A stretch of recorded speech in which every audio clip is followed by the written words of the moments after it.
Today we'll be discussing what will be the final incarnation of generalized symmetries for us, which are non-invertible symmetries.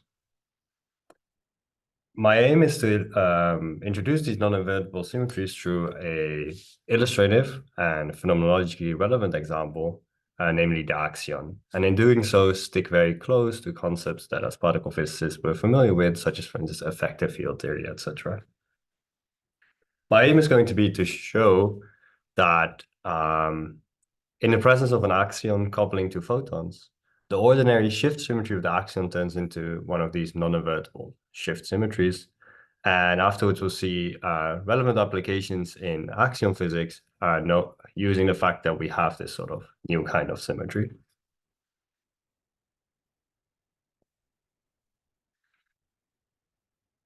In the past, so the field of axion physics has been around for the past 40 years, ever since Platschorre and Quinn first realized their solution to the strong CP problem and the subsequent realization by Weinberg and Wilczek that this meant the introduction of a new particle, namely the axion.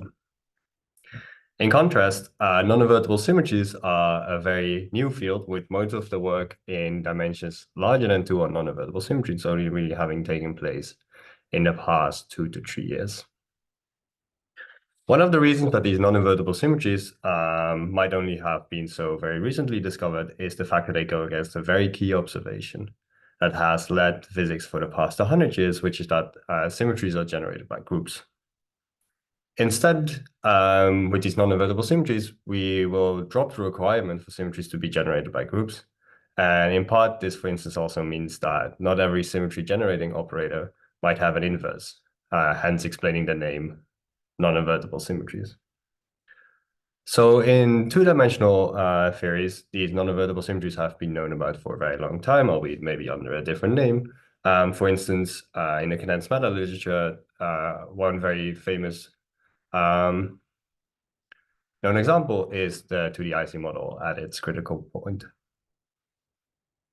In dimensions larger than 2, these non-invertible symmetries are have been very novel, and sort of their structure and relevance has only been very recently explored, which one of the first few papers using this sort of idea of generalized symmetries, non-invertible symmetries, and this language to explore these sort of operators are these two papers from 2021 by Choi Cordova-Sin, Lam and Xiao, and Kaidi Omori and Cheng.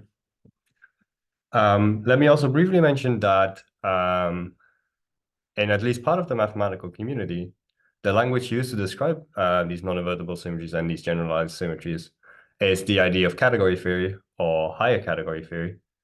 And in part, this has been worked on by, for instance, the mathematical group here at Oxford. And I've highlighted some of their papers here together with their collaborators. Now, I'm not going to be using this language of category theory here today, nor am I an expert in it. And instead, my aim will be throughout to explain the idea of non-invertible symmetries using terms and concepts that we as particle physicists are very familiar with. So given this sort of brief introduction to non-invertible symmetries, the outline of this talk should be very straightforward. So first, I want to introduce the concept of non-invertible symmetries and sort of look at the physical consequences of dropping the requirement to be a group for symmetries. Then I want to introduce the field of axion physics, and then we'll see how these sort of non-invertible symmetries sit inside axion physics. And then I want to move on to applications in axion physics, using the fact that we know that we have one of these new kinds of symmetries lying around.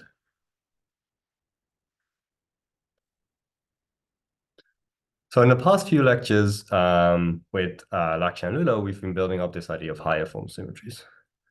So these higher form symmetries were this sort of generalization of what we understood as normal symmetries, and they satisfy two very key principles. First of all, these higher form symmetries were generated by operators which are topological. And what it meant for these operators to be topological was that I was able to freely move these operators around as long as I didn't cross any sort of charge insertions. Now, second requirement for these operators that we have been a bit more silent about was the requirement for these operators to satisfy some sort of group law on the composition of operators. So what I mean by that is that our operators sit inside some representation of some group G, meaning that if I were to list all my different operators, then I could label them by elements of my group G. Now, on the composition of two of these operators, so if I act with one operator after another, what needs to happen is that they fuse according to the rules of the group G. So if I have my operator which is associated to the element G2, and I fuse that with the operator which is associated with the element G1, so I consider that combined action in any sort of correlated function, then what I get is just the operator that's associated with the element G3, where G1 fused with G2 inside of G gives me G3. Similarly, a further requirement to be group law-like is that for every operator there exists an inverse. So for every operator U of G, there exists an operator U of G inverse, such that when I consider that combined action, I get the identity in the group. Now, what made these sort of operators useful is the fact that they constrain the spectrum of our quantum field theory.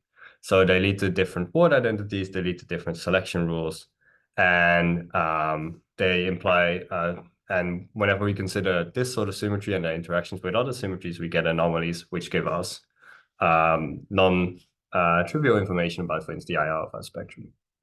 And what I mean by being an element of the group here is not that U of G3 necessarily sits inside the group, but instead forms a sort of representation of the group. Now, with these non-invertible symmetries, what we want to do is we want to drop this sort of second requirement. So we feel like the notion of being topological is very inherent to these symmetries, but we have a feeling that we might be able to relax these. The second constraint is group law-like constraint, particularly because we have examples where we have topological operators which can tell us relevant information about our theory, but they are not necessarily, they don't necessarily sit inside some sort of representation of a group. So instead, since my operators are now no longer labeled by groups, I can label them by sort of whatever I feel like. And in this case, I've labeled my operators just by the alphabet. And what it means to sort of relax this group law-like constraint means that whenever I consider two operators that are topological in my theory, and I sort of list an entire set of them, and I have the idea that they will generate a symmetry for me, then under their fusion, so whenever I consider the action of one of these operators after another, so when I fuse, for instance, the operator U of A with U of B, then no longer a single operator will come out according to some group law rules, but instead we can have a sum of operators coming out. And the sum of operators is weighted by what is known as the fusion coefficient. So in some sort of more particle physics-like language, if I consider a correlator which has inside it the product UA of UB, what I get out is a sum of correlators, and each individual correlator has some group element U of C inside it.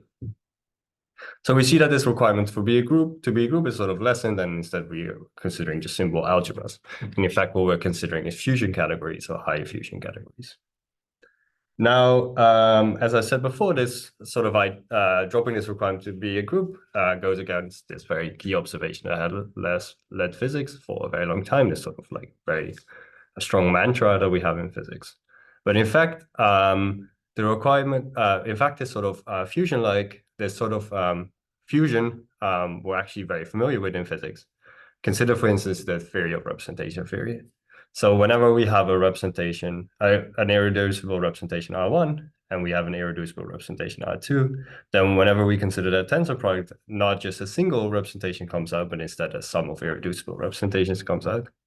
And in fact, labeling different operators by not group elements, but by representations will indeed lead to a fusion algebra like this. And this is one of the ways to construct non-invertible symmetries, and this has been used to construct non-invertible symmetries. But this is not a path I want to go down on today. Instead, what I want to show you is that these non-invertible symmetries actually occur very naturally in theories that we're already familiar with in particle physics. And that's why we should sort of embrace this new kind of symmetries. So the first example that I want to consider where we'll find these non-invertible symmetries is an example that has passed the stage a couple of times already, and that's U1 abelian Maxwell theory. So U1 abelian Maxwell theory is just a gauge theory which has a massless vector field A mu, And the different relevant operators in that theory will be our gauge invariant operators. They will be able to tell us something about the physics and actual physics. And we had this gauge invariant field strength in the theory, which was a point operator. But in the past few lectures, we've also seen that there are these extended gauge invariant operators, which can tell us interesting information about our spectrum. So one of these interesting operators is, for instance, a Wilson line. And every Wilson line is just e to the I, the integral of a, multiplied by some charge q, and q sits inside the integers. The sort of physical representation, the physical interpretation of a Wilson line that we had was that this was the world line of an infinitely massive charged particle with charge q. Our theory consisted of more sort of gauge invariant extended operators, and one of them were these Wilson surfaces. So I'll denote this Wilson surface by u of alpha, and they are given by the exponent of the integral of star of f weighted by some angle alpha, where the angle alpha sits between 0 and 2 pi. And the sort of physical interpretation we had in mind for these surfaces is that they measure, for instance, the electric charge that penetrates that surface in this case.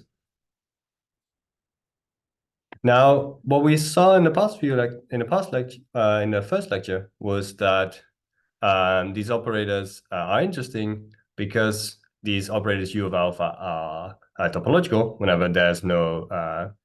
whenever we don't have any sort of charged operators in our theory, and they generate a symmetry. And they generate a symmetry by linking with these Wilson lines. So if I have this operator u of alpha, this Wilson surface with angle alpha, and I link it with a Wilson line with charge q, what comes out is a multiplication factor e to the I q of alpha multiplying this original Wilson line. So in this sense, this operator acts on the Wilson line, and we can consider the combined action of u of alpha and some other Wilson surface u of beta.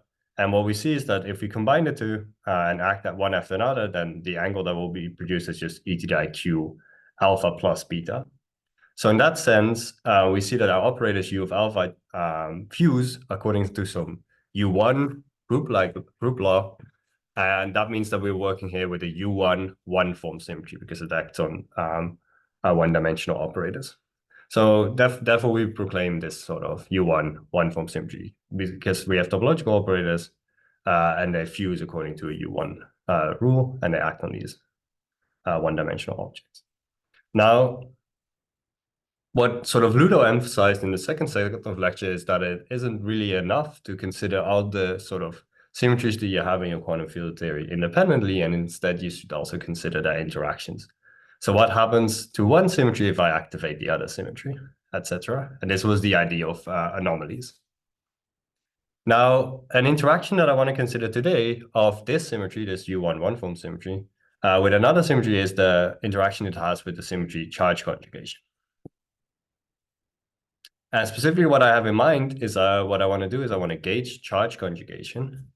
And upon gauging charge conjugation, I want to look at what's left of this U1 one-form symmetry. So in my sort of U1 abelian gauge theory, what it means to gauge charge conjugation is it means that I can only consider operators which are now invariant under charge conjugation. These will be gauge invariant. So under charge conjugation, we know what happens to, for instance, the massless vector field, it goes to minus itself. This also means that charge conjugation acts on, for instance, the Wilson lines by sending a Wilson line with charge q to a Wilson line with charge minus q. And it also acts on these Wilson surfaces, u of alpha, by sending it to the Wilson surface with u of minus alpha. So the fact that charge conjugation acts on these operators means that not all of them will be present in the new spectrum when we have gauged charge conjugation. So the operators that will be present in the new spectrum are, for instance, u of angle 0, because 0 goes to minus 0, and u of angle pi, because pi to minus pi is identified with pi again. But the other gauge invariant operators in our theory are no longer u of alpha. Instead, what we need to do, we need to create an operator u tilde of alpha, which is u of alpha plus u of minus alpha, where alpha sits between 0 and pi.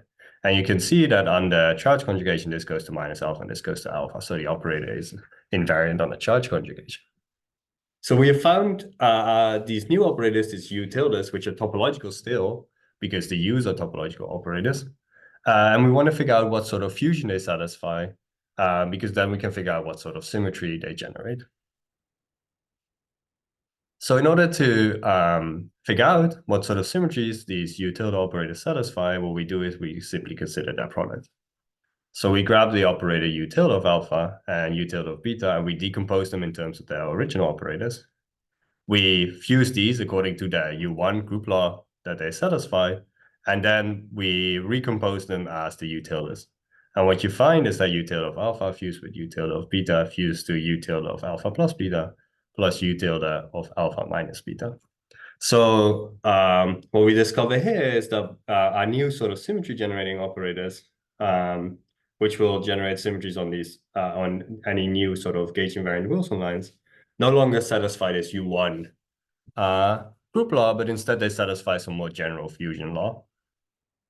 In particular, you will be hard-pressed to find inverses for most elements because it's a sum now instead of just a single element that will come out. And therefore, this symmetry is now a non-invertible symmetry. It will generate these operators generate a non-invertible symmetry. So you can sort of continue down this path and also consider the different Wilson lines in the theory, the gauge invariant Wilson lines in the theory. And what you find out is that they are labeled by representations no longer of U1, but instead of O2 gauge theory, where O2 is the semi-direct product of U1 and Z2. And this was, for instance, well known already, for instance, 1982.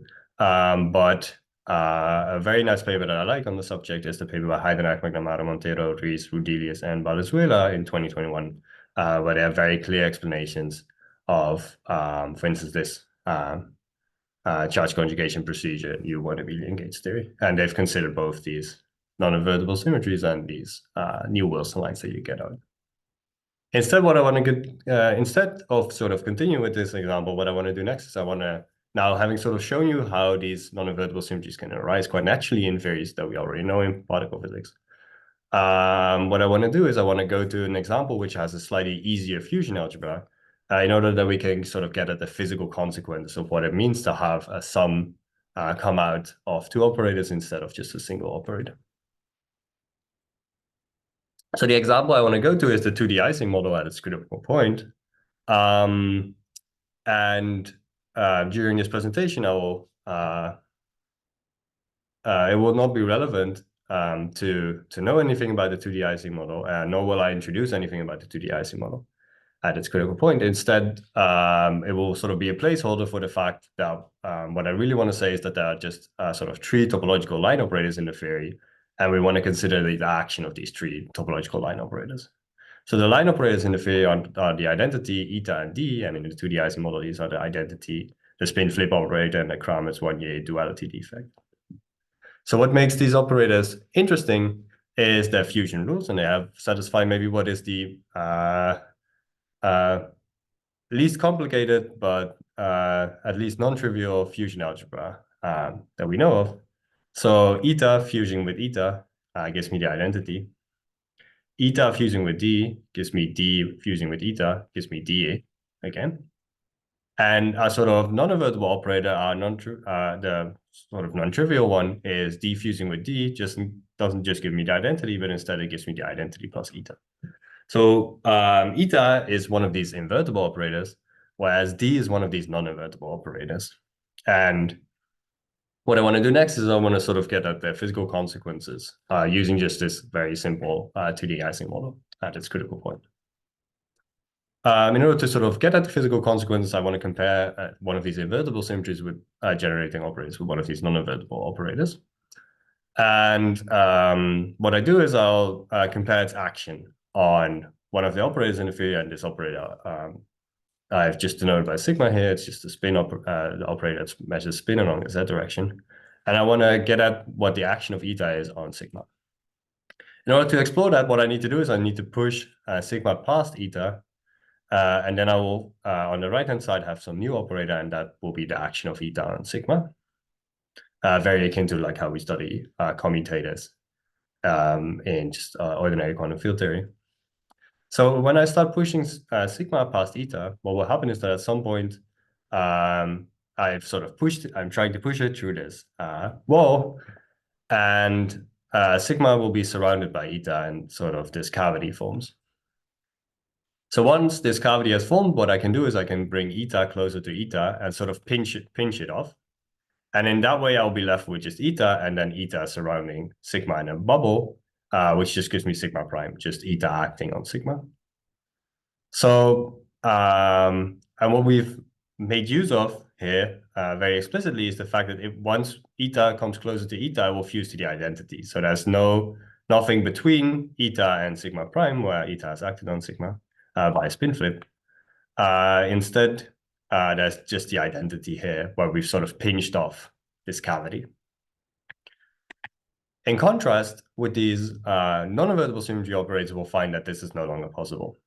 So if we consider again sigma, and we have this Gromy's one-year duality defect D, and we try to pull sigma through D. So what we end up is with a very similar situation where D is surrounding sigma, and now we have to pinch off D. So what is interesting is that once we pinch off D, there will be a point where D and D come together and they sort of fuse. And they no longer fuse to the identity, as would be for an invertible operator, but instead they fuse to eta plus the identity. This means that at the location where D fuse, no longer the identity comes out, but instead this eta line operator comes out, which attaches itself to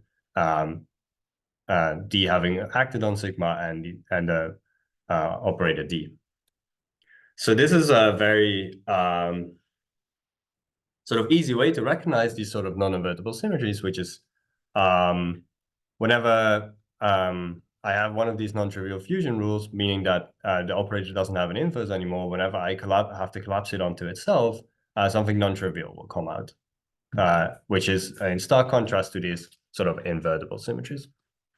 So all of this was being done in the 2D Ising CFT, which might be unfamiliar to you, but this sort of effect might be quite familiar to you in the form of, for instance, the Witten effect or the fractional Witten effect. Consider, for instance, a magnetic monopole being pulled through a domain wall in axion physics. And once the magnetic monopole pulls itself through the domain wall, then what will happen is that the charge will be excited on the domain wall, and charge will be excited on the monopole. And a Wilson line will stretch between both the magnetic monopole and the domain wall. And in this sort of way, you might already start to recognize how these non-invertible symmetries sit inside axion physics.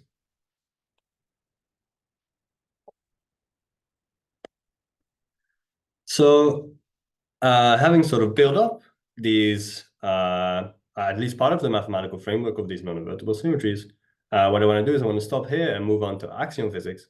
And then we'll see how these sort of non-invertible symmetries sit inside in the field of axion physics.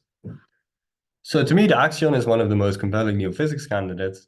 And the discovery of the axion would not just be the discovery of a new particle, but would also be able to provide us with fundamental insight into the standard model. For instance, the axion elegantly explains the non-observation of CP violation in the strong sector. The axion is an excellent both dark matter and dark energy candidate. With axion, we'll be able to test simple gut models. And axion has a very strong interplay with both ideas from quantum gravity and string theory.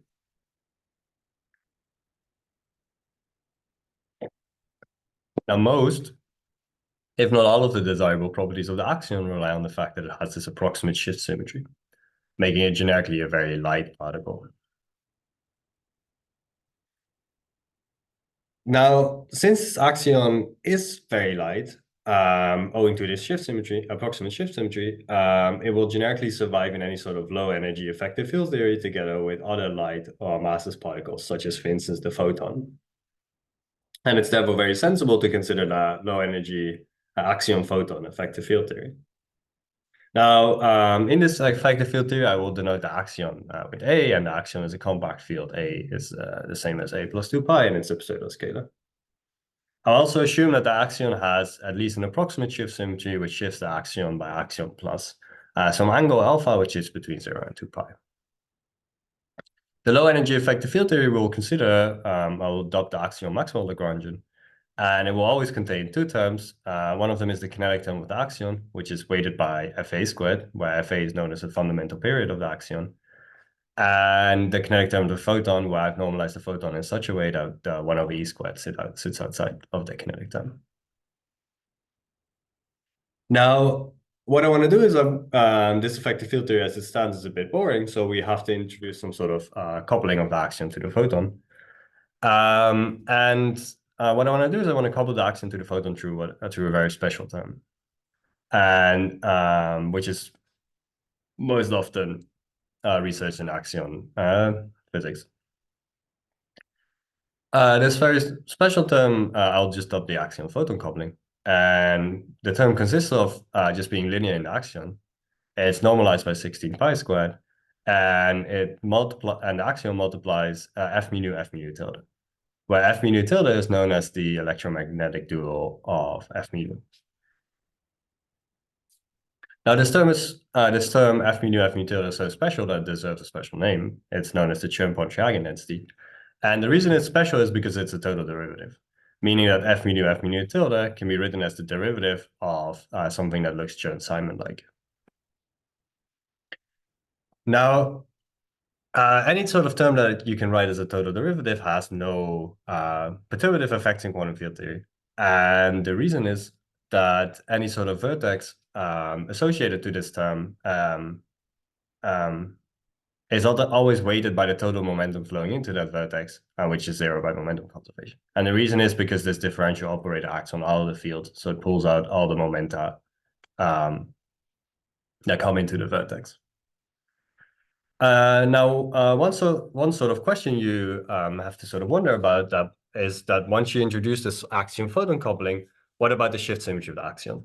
The shift symmetry of the axion is very important. It protects, for instance, the mass of the axion. And we have to start wondering whether it's still there. Naively, it looks like you've broken it, of course, if you make an arbitrary shift of the axion. But the fact that this term is rather special might give you some idea that the axion shift symmetry might be preserved. And indeed, what we'll find is that it is indeed preserved, but it's preserved in this sort of non-invertible form. In order to study the axion's shift symmetry, what I want to do is I want to study the current associated with the shift symmetry, at least the current that's associated with the shift symmetry in the free field theory without the coupling.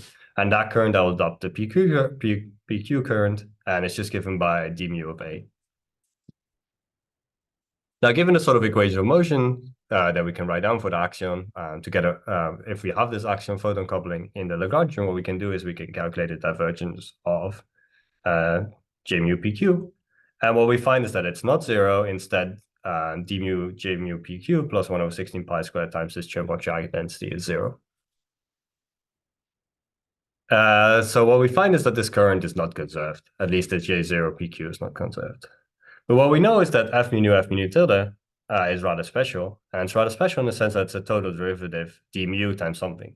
So what we can do is we can pull both of the d mu's outside and define a new current, which is J mu PQ plus 1 over 16 pi squared, this epsilon tensor AF, such that when we calculate this divergence of this new improved current, we find that it is zero.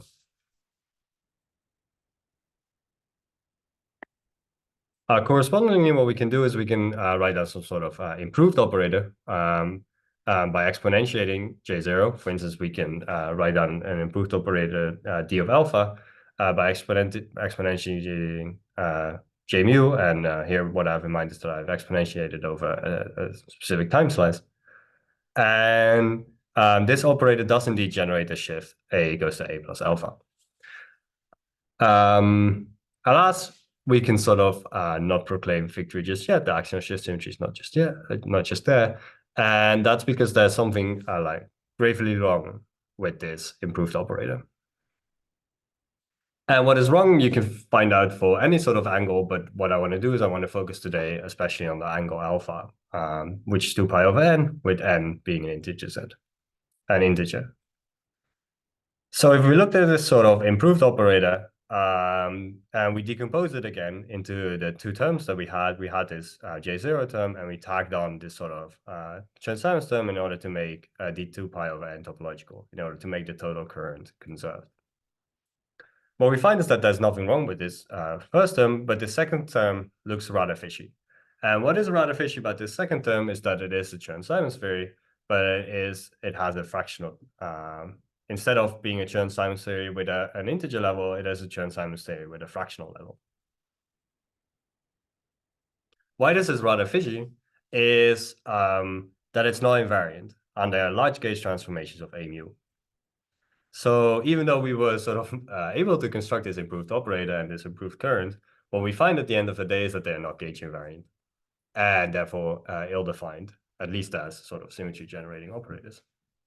So, and this is one thing that's wrong with this improved operator. The second thing you might wonder about is what is something that I left out before, which is that I was saying that f mu tilde doesn't have any sort of perturbative effects, but it might still have non-perturbative effects. And you might wonder whether we've been able to capture these effects by introducing this improved operator. So what we will be able to find is that we will actually be able to create an operator which does preserve both the gauge invariance of A mu and is conserved in the sense that it's topological, and it generates this action shift symmetry. But the price we'll have to pay for creating this operator is that we'll have to introduce new degrees of freedom that live on this operator. And we'll find that these new degrees of freedom actually have a very physical interpretation, and that this physical interpretation actually sort of necessitates the fact that we need to have these degrees of freedom. Now, about the non-perturbative effects, what we'll find is that non-perturbative effects will still break this axion shift symmetry. So even though we'll be able to write down this new improved operator, which will be non-invertible, the non-perturbative effects will still break it. So a question that we set out is, can we create a well-defined operator, for instance, for this angle alpha as 2 pi over n? So the trick that we sort of already did is by having this operator J0PQ and tagging on some other theory in order to make d2 pi over n topological by the equation of motion of the axion. The trick I want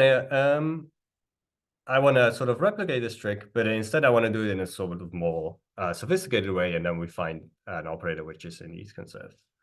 So what I want to do is, instead of tagging on this sort of ill-defined Chern-Simons theory, what I want to do is I want to tag on a topological field theory. And this topological field theory has some effective action gamma, which depends on both this number n and on the gauge field A mu. This new topological field theory will have some additional degrees of freedom, such that when I integrate out these additional degrees of freedom, I have quote-unquote this exponential of 1 over 8 pi over n times this Chern-Simons term. And I will explain what quote-unquote means in the next slide. And what this implies is that we have constructed this topological field theory in such a way that indeed it mimics this sort of Chern-Simons term, meaning that this d2 pi over n operator will be conserved. And this can be checked in a more rigorous way that I will talk about next. But the price we pay is that this topological field theory has additional degrees of freedom. So the effective field theory that I have in mind attaching to this J0PQ is one which has one sort of set of additional degrees of freedom, which is one U1 gauge field, massless gauge field B of mu. So this B of mu lives on sort of the same manifold that J0PQ lives on. And it has a kinetic term, which is just a Chern-Simons term of level n. And it has a coupling of B mu. It has a Chern-Simons term of level n. And it has a coupling of B mu to the field. So this is the field strength associated with B, and this is the field strength associated with A. And so B mu needs to have some sort of coupling of A, such that when we integrate it out, we get this Chern-Simons term for A. So we need to couple B mu to the field strength of A. Now, what you can see is that in this effective field theory, A mu on the gauge transformation of A mu, it's completely invariant because it's written down in terms of the field strength, f of A. So if we now integrate out B of mu, what we indeed get is this exponential x of I, a pi over n times A times F. And one way of seeing this is by calculating the equation of motion of B mu, by simply differentiating this expression with respect to B mu, and we find the equation of motion that n times the field strength of B is the field strength of A. And then we plug that back in and we get this Chern-Simons term. Now, the reason I had quotation marks on this previous slide, and I should also have them here, is that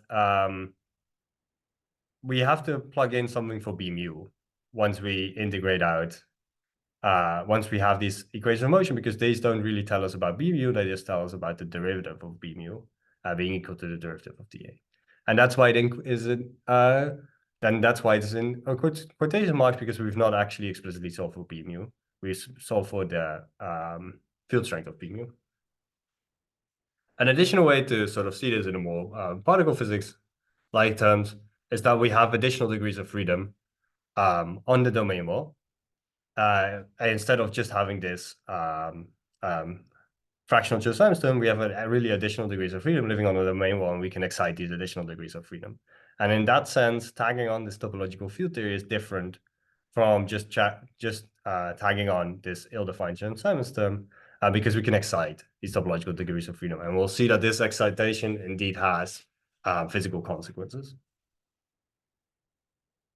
But what we do is we redefine our operators by J0PQ and by tagging on this topological field theory, which I've sort of created in such a specific way that this operator d2 pi over n is conserved. And this operator is now gauge invariant because this part is only written in terms of the field strength of A, and it's conserved. And this sort of construction of creating this operator was done in a beautiful paper in 2022 by Choi, Lam, and Shao, where they indeed showed that these sort of operators exist in the standard model.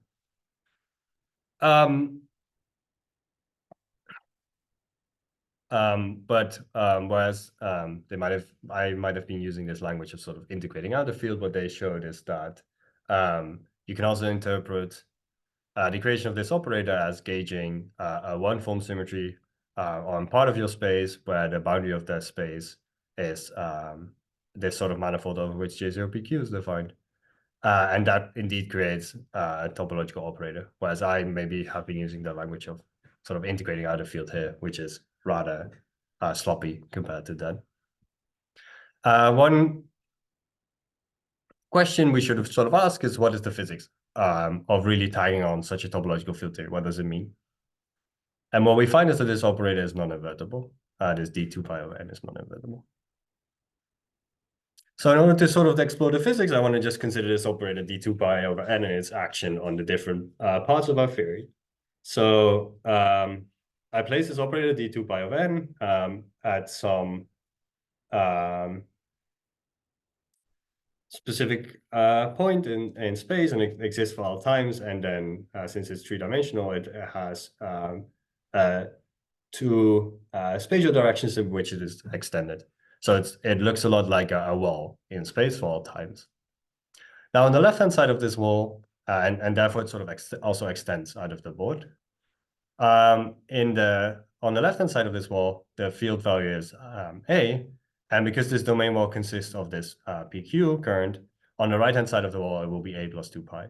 So this wall, what it really looks like is some sort of very sharp axion domain wall, which for instance an infinite tension. It's very similar to these Wilson lines and these 't Hooft lines that we considered before, which have an infinite mass. Instead, this is a domain wall which is infinitely sharper with infinite tension. Now, attached to this domain wall wasn't just this PQ, but there was also this topological field theory. So what we realize is that what we're really saying is that we have some sort of topological field theory attached to axion domain walls.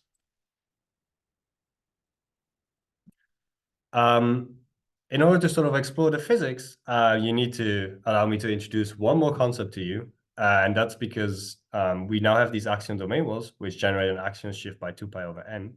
This means that whenever we pull, for instance, a magnetic charge through, it will gain not an electric charge, but a fractional electric charge. So I need to sort of introduce how we can describe these fractionally electric charge operators in our theory. And the way we do this is by using the concept of fractional Wilson lines. So if you naively start to write down a Wilson line for a fractional charge, what you run into is issues with gauge invariance. For instance, large gauge transformations of A ruin the definition of this line. They make it ill-defined.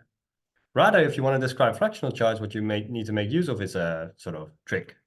And the trick is to instead consider a surface over which you are simply integrating e to the I over n times the integral of f. This operator is completely gauge invariant and well-defined. And by Stokes' theorem, what we have is that since f is equal to d of a, the integral of the surface of f is equal to the integral of a over this surface. The sort of issues, and you might wonder, is this some sort of magic? No, the issues that you start running into is that you can, of course, attach multiple different surfaces to a line operator. And we see that if we have multiple of these different surfaces, these surfaces are sensitive to, for instance, the magnetic charge that's present between the surfaces. So multiple different surfaces can give you different values for this Wilson line operator, and it's therefore not really a line operator, it's really a surface operator.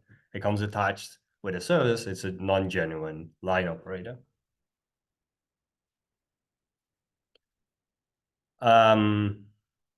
So having sort of introduced how we can describe fractional charges in our theory using these sort of surface operators, I now want to introduce the physics of having this additional topological field theory on our domain walls.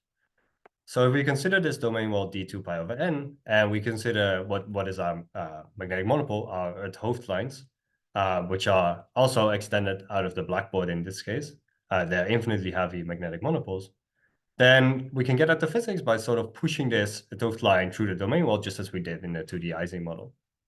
So if we start doing this, we end up with a similar situation as before, but this time we actually know what happens, because we know what happens when we push a magnetic monopole through a domain wall, which shifts the axion by 2 pi over n instead of by 2 pi.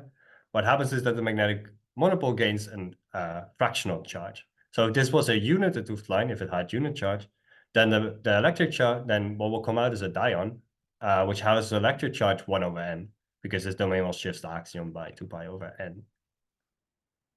Now, a dion like that isn't just described by a Wilson line because that was ill-defined. Instead, a dion like that is described by a Wilson surface. So we have an additional surface attached to this line operator, which extends out of the board. And the surface needs to attach somewhere, and the surface is attached to the Wilson line, and on the other hand, it's attached to the domain wall. And what it's attached to on the domain wall is fractionally charged particles on the domain wall. Because when we push this magnetic monopole through, the magnetic monopole acquired charge, but also particles on the domain wall had to acquire charge by charge conservation. So what we sort of realized is that we have fractionally charged particles on these domain walls. And these fractionally charged particles are indeed these sort of topological excitations that we've introduced on the domain wall. And this you can check by, for instance, really carefully taking these correlators and looking at what happens to B mu as you pull H through. Now, what we realize is sort of this, using this sort of physics that we already know from axiom physics, is that with this domain wall, which has these topological degrees of freedom, and if we fuse d of 2 pi over n and we fuse d of 2 pi over n, we no longer get an identity because we need to have this Wilson surface in order to be well-defined. Sorry, not a Wilson surface. We need to have a surface operator to be well-defined. So d2 pi over n fused with d2 pi over n is not the identity. These are not inverses. And we have one of these non-invertible operators. So this topological field theory on the domain wall really makes these operators non-invertible. You can also check this explicitly by just calculating their fusion and finding that it's not equal to 1. So the sort of applications that I have in mind for axiom physics are those that specifically make use of this non-invertible aspect of the symmetry. So there are a lot of applications we have in mind when we think about breaking the axial shift symmetry, but the ones I have in mind are really the ones where we make use of this non-invertible aspect. So the first application I have in mind is what about this non-perturbative physics? So what we've been considering all this time are these hoofd lines, these magnetic monopoles with infinite mass, and we haven't really discovered what happened once our magnetic monopoles gain a finite mass. So what I want to do now is consider magnetic monopoles which have a finite mass. So I call this non-perturbative physics because really what I have in mind is I have some sort of UV completion in which these magnetic monopoles come out as a tooth Polyakov monopoles of some gauge group, where some Higgs field has acquired some spatial dependent field values in the vacuum, and therefore I call this non-perturbative physics. The reason that magnetic monopoles with a finite mass are interesting for new sort of non-invertible action shift symmetries is, of course, is because in contrast to, for instance, these tooth lines, these Wilson lines, which are really operators I introduced in the theory, these magnetic monopoles are now present in the vacuum. So we consider correlators of just this d2 pi over n without introducing additional operators. So one of the key aspects of a symmetry was that it was topological, in the sense that I would be able to move it around freely. And if it's no longer topological, then that means that the symmetry is broken by sort of in connection with sort of neutral current no longer being conserved. So if we have these magnetic monopoles with a finite mass, then what happens is that in the vacuum, there can be pair creation events of these magnetic monopoles. So if I have such a vacuum and I start moving d2 pi over n around, what can happen is that one of these pair creation events can happen when I move d around, and this magnetic monopole can cross d. So when this magnetic monopole crosses d and it has, for instance, a unit charge, then what's going to happen is that it will become a dion, which has a fractional charge, and it will have a surface attached to this domain wall. This implies that on this domain wall, I will have excited some sort of topological degrees of freedom, and therefore this d2 pi of n domain wall, whenever I start moving it through the vacuum, is no longer itself once it crosses one of these events, which can just happen any time. This means that this operator d2 pi over n is no longer conserved and is therefore broken whenever I have magnetic monopoles with unit charge. Now notice that if this magnetic monopole had charge n, then what would have come out was a dion with charge n as well, and I didn't need this attached surface operator. And indeed, what you find is that n excitations on this domain wall in this topological field theory are the same as having done nothing. So unit magnetic monopoles, in this case, break this non-invertible symmetry if they have a finite mass, but magnetic monopoles which had charge n would not have broken the symmetry. But more importantly, what we find is that this operator is no longer topological once we can have these excitation events of magnetic monopoles with a finite mass, and therefore we've broken the symmetry. And whenever you break a symmetry in some sort of heuristic EFT estimates, what you mean is that all other operators that also break the symmetry are generated. So for instance, what we might expect is that if we break the symmetry using magnetic monopoles with a finite mass, what we get is an axion which has a mass. So indeed, in 2021, Fan, Fraser, Rees, and Stout at Harvard showed that whenever there are these loops of magnetic monopole with a finite mass, then the axion indeed obtains a mass. They didn't use this language of non-invertible symmetries, but they did indeed show that these sort of loop events of magnetic monopoles, where magnetic monopoles are created out of vacuum, induces a mass for the axion. And you might compare this with, for instance, instantons, because a loop event is really just an isolated event in space-time. Now, what they found is that if you have a monopole with a mass mm and a rotor size L sigma, where a rotor size, what it really specifies for us here is sort of the coupling strength of the axion to this magnetic monopole, then the mass of the axion will be proportional to some prefactor, but more importantly, it will be weighted by this exponential. So e to the minus 2 pi over the square root of mm times L of sigma. And this is because of course, there's some sort of non-perturbative physics creation event, which will be weighted by exponentials.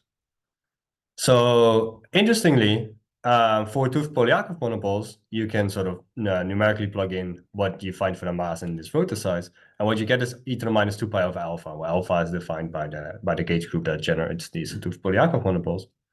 So indeed, these magnetic monopoles are a lot like instanton creation events. And this goes back to some very fundamental ideas that people were already working on in the years 2000s, where, for instance, the Tooft and others considered whether these magnetic monopole loops are important for instance, QST physics, and whether they might have something to do with, for instance, confinement. And indeed, on the latter, what was shown at the time is that these instantons can be equivalently thought of as loops of magnetic monopole in another gauge. And these are some very intriguing ideas, which I'm quite a big fan of. Now, these sort of non-invertible symmetries are not just present in axion physics, they're also present in sort of other examples where we can make use of this non-invertible aspect. So for instance, if we consider massless charged Dirac fermion, then we might start to wonder what is protecting the mass of this fermion.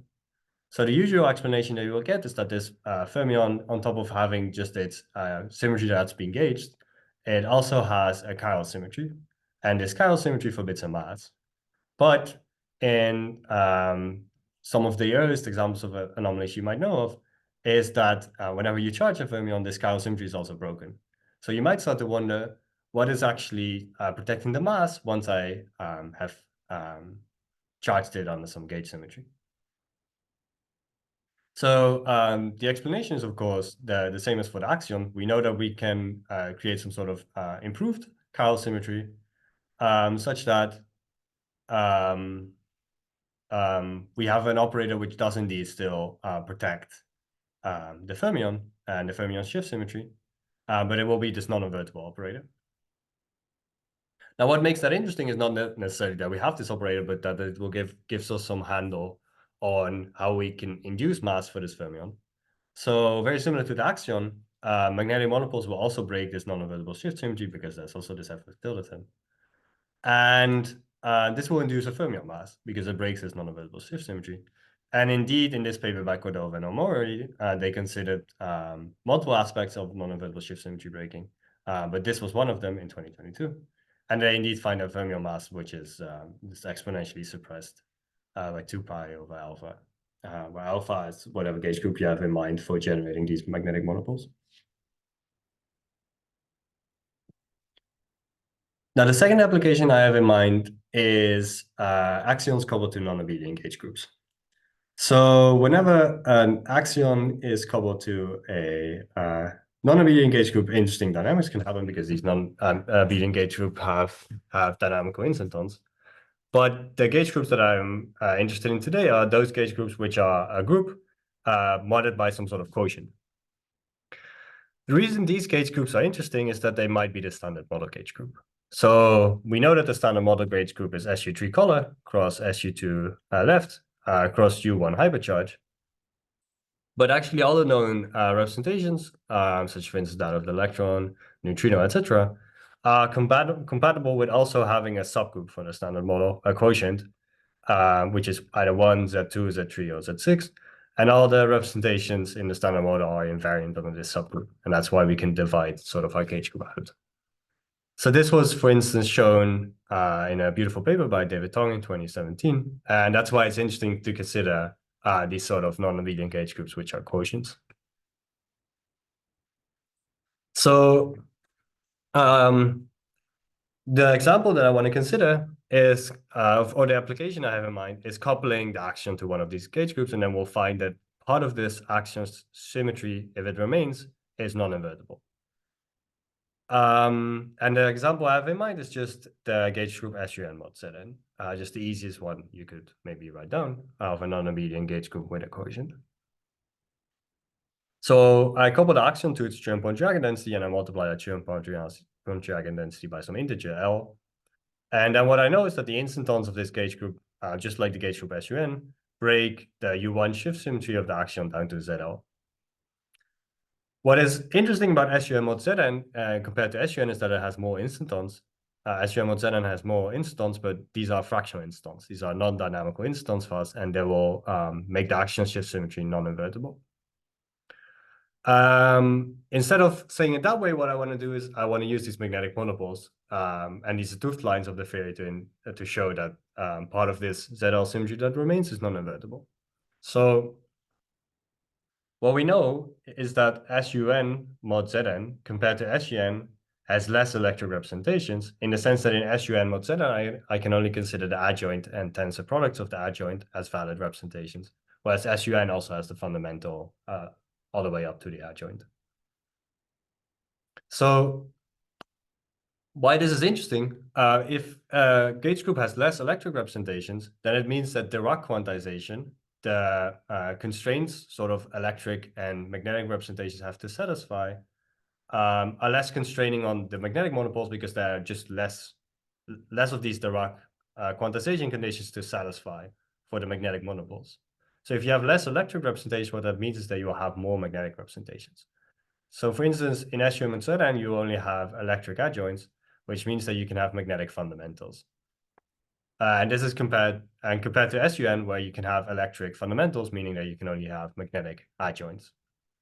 And given that we have more of these toothed lines, we might worry that part of our symmetries are at least non-invertible, because these toothed lines can have interactions with what remains of our symmetries. So as I said before, we can consider toothed lines, which are, and I unfortunately have written here as M, but what I really mean is a magnetic monopole with an infinite mass. So a toothed line, which also extends out of the board. What we have is that we can have these toothed lines in fundamental representations. So once we start considering this axion shift symmetry, which shifts the axion by 2 pi over L, and we grab one of these toothed lines, and if it sits in a fundamental representation, what will come out is a dion, while the electric representation is also in the fundamental. Meaning that, and that's because you shift by 2 pi over L, but there's also an L multiplying the Chern-Bond diagonal density, and that's why you get an electric representation that sits in the fundamental. Thus, an electric representation that sits in the fundamental is not allowed in SUM mod ZN, and instead you have to attach one of these Wilson surfaces to the domain wall, and we find, of course, this had to be the case because there's excitations of charge on this domain wall. Yes, there's excitations of charge on this fractional charge excited on this domain wall.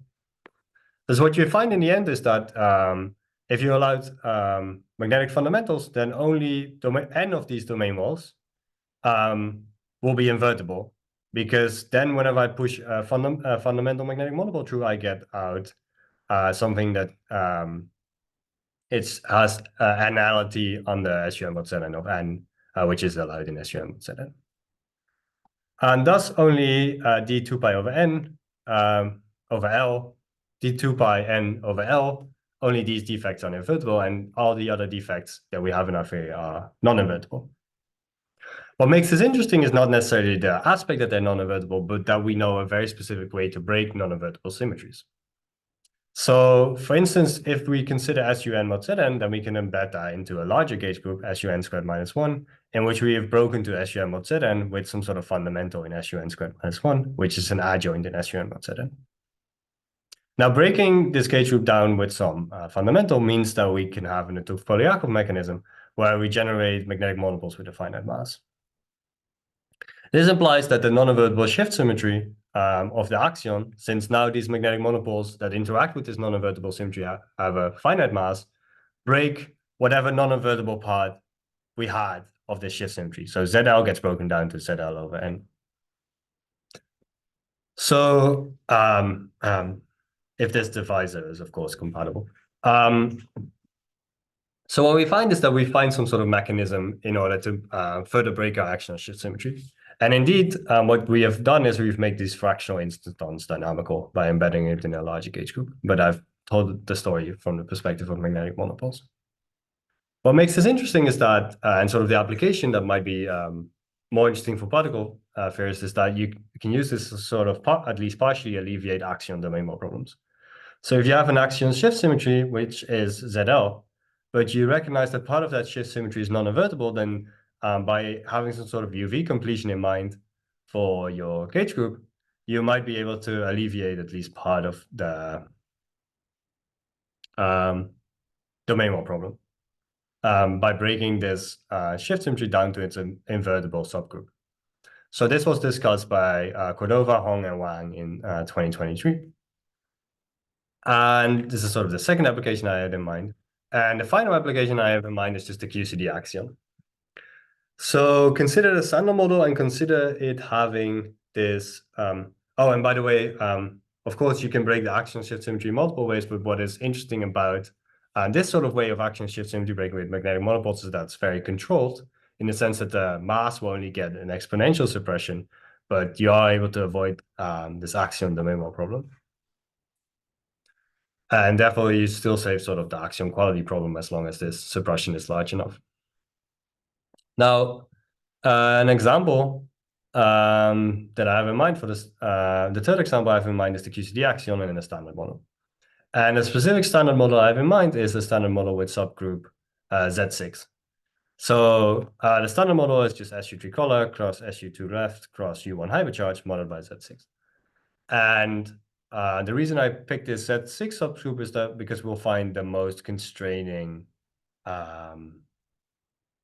identities on the axion and its shift symmetries. But you could have picked different subgroups and then you would have found less constraining identities. Now, below the electroweak breaking scale, the standard model reduces to SU3 color cross U1 electromagnetism, where here I have normalized electromagnetism by identifying the gauge fields like so, just because this makes this Z3 quotient very apparent. Now, since the standard model below the electroweak breaking scale has some sort of quotient, we might start wondering whether part of the axion shift symmetry that we might have in this model is non-invertible, just like in the previous example. So the QCD axion couples through to the standard model through the following two terms. So we have the axion multiplying the Chermpondry eigendensity, which we multiply by n, where n is a half integer, which is because of some unfortunate conventions stemming from previous work on axion physics.